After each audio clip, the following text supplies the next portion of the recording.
Welcome to Create Your Flow Challenge. I'm Dr. Jennifer, and I'm going to walk you through every single day. You're going to have 2 tests and 2 exercises that address those tests. Because what do we know how to open up if we don't know what is restricted? So that's what we're going to guide you into.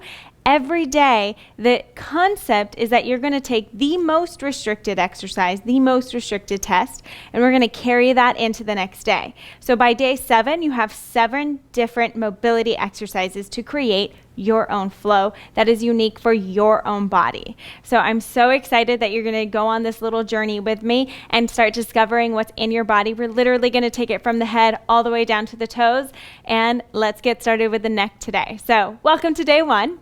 So for today, we're really going to address the neck, especially in our culture of everyone being on our phones, right? That's how you found me, on Instagram, on your phone, head forward. It starts to happen and it's natural. But what we want to be also sure of is that we know how to get out of those positions, and you have to get out of it on a daily basis, or as it just gets worse and worse and worse. Okay, so the first test that we're going to do is called chin to chest. Sounds really easy. The only problem is you're not allowed to cheat.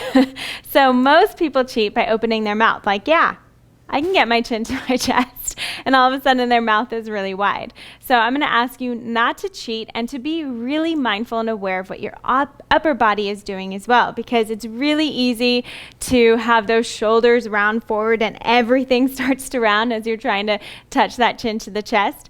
So you're actually going to see my own restrictions through this challenge as well, and what I get to work on a daily basis. We all have our restrictions. No one is perfect. So I'm going to be very vulnerable and honest and open with you guys. You're going to see it as I'm going through it.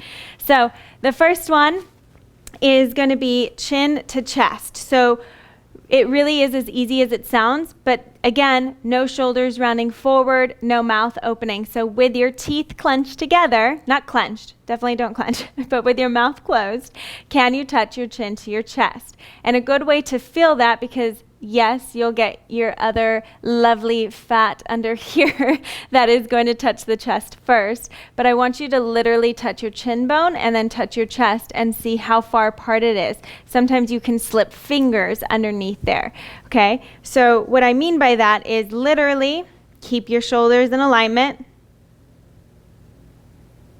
Try to touch your chin to your chest. Mine is restricted, and I can get almost 3 fingers from my chin to my chest without rounding more and without opening my mouth. I get almost 3 fingers from here. So that's pretty far.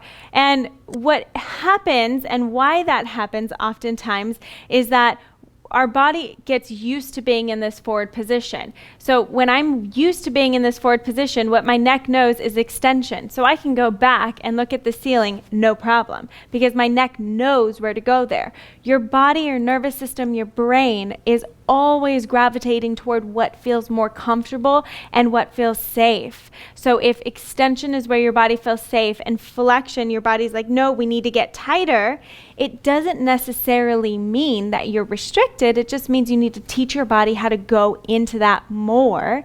And that's why it requires a daily practice. Literally, guys, a daily practice. Okay, we need to make that nervous system start to feel safe, start to understand how to use flexion again, so you can start to get back into that range of motion. Next test we're going to do has to deal with rotation. So we're going to see, without rotating your body, without rounding your body, without cheating, can you get your chin all the way over toward that shoulder, and now can you drop it down and touch that collarbone area? So again, without opening my mouth, because then that's really easy, can you just take this chin right over? Okay? Ooh, hair is getting everywhere.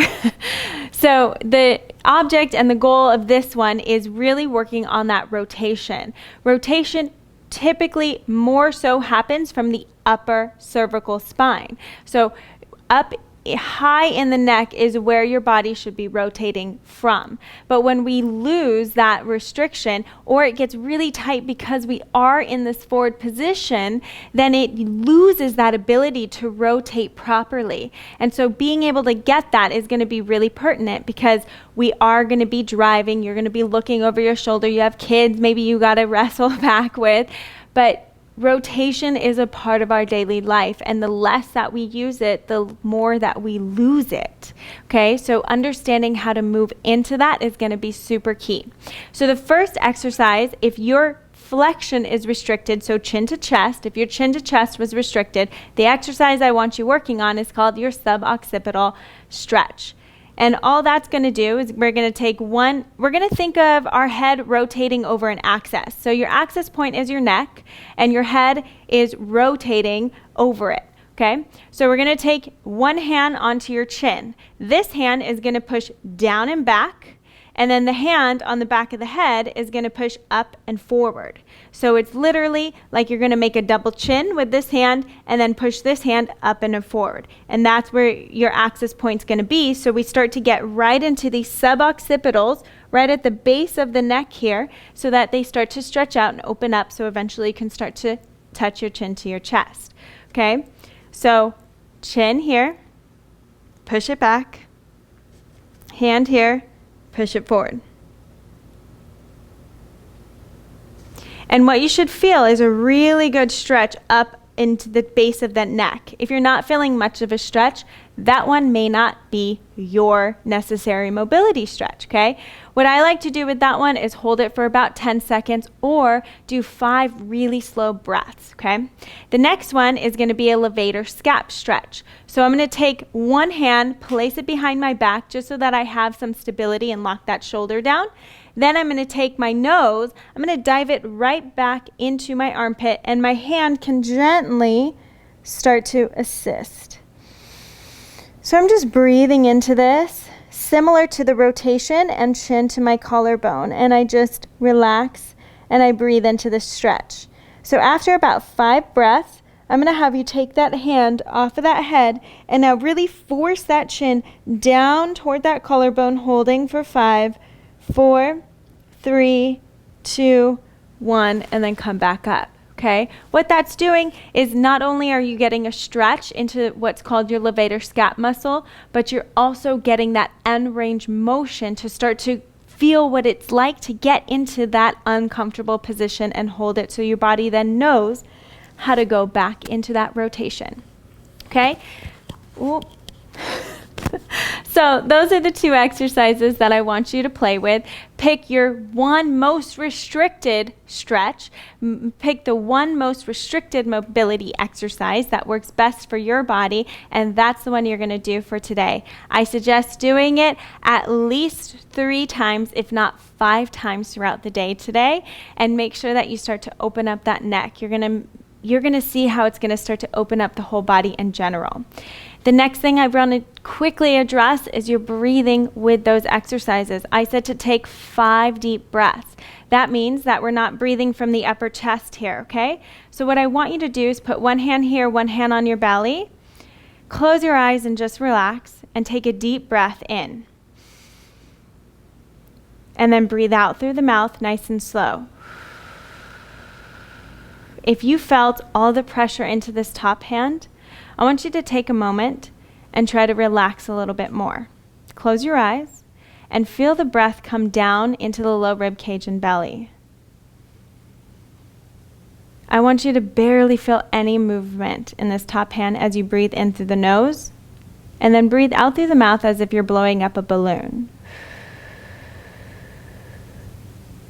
What this is teaching is it's getting back into our diaphragm, so we start to learn how to rise and how to fall. It's teaching our body how to drop down and release that nervous system, because that's actually what's going to release our muscles. Okay, not digging in, but actually just dropping down and relaxing and understanding that our bodies do so much for us. So being able to tap back into that breath, relax that nervous system, is where it's really going to be. So I hope you guys dive into this, take appreciation for where your body is at and where you know it can get to. Take some time for breathing, take some time for the exercise that is most restricted for your body, and I'll see you tomorrow.